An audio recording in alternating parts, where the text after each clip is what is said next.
मराठा आरक्षण या विषयावरनं ज्या पद्धतीमध्ये जरांगे पाटील साहेब देवेंद्रजींचा नाव घेऊन द्वेष करतायत, मला असं वाटतं की जरांगे पाटील साहेबांना डीडी नावाचा रोग झालाय। हा डीडी नावाचा रोग हा त्यांना पसरवून टाकलेला आहे। देवेंद्र द्वेष हा फक्त करायचा, परंतु ज्या राज्याच्या तत्कालीन मुख्यमंत्र्यांनी 60 वर्षात जे होऊ शकलं नाही ते 2017-18 साली मराठा आरक्षण दिलं।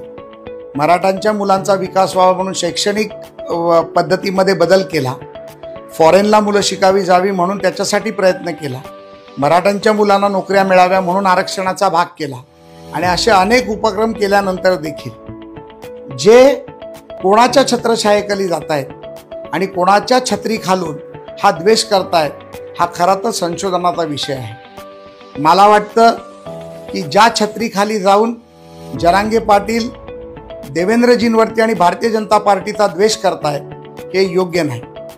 काल माननीय दरेकरांच्या बोलण्यावरती त्यांनी आवाहन केलं की दरेकरांनी अंतरवाली सराटीमध्ये यावं।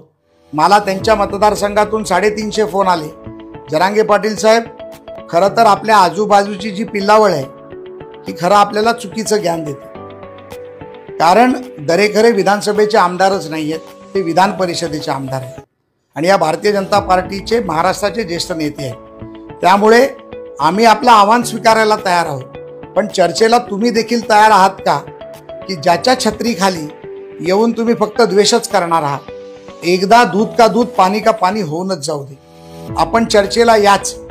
2017 पासून 2024 पर्यंत अनेक मराठा समाजाच्या योजना असतात, मग ती नोकरीतलं आरक्षण असेल, शिक्षणातलं आरक्षण असेल, व्यवसायातली मदत असेल, फॉरेनला शिक्षण जातानाची असेल, पोलीस भरतीमधलं असेल, अनेक गोष्टी सांगता येतील ज्या माध्यमातून आमच्या समाजाला मोठं केलं गेलं। आम्ही देखील ज्या समाजाचं तुम्ही नेतृत्व करतायत त्याच समाजातून येतो, आम्हाला तुमचा अभिमान आहे।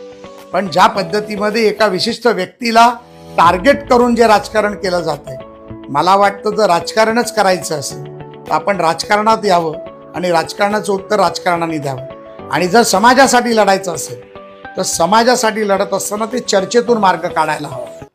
आम्ही हेच करणार, मग आम्ही 300च पाडणार, आम्ही 288 उभे करणार।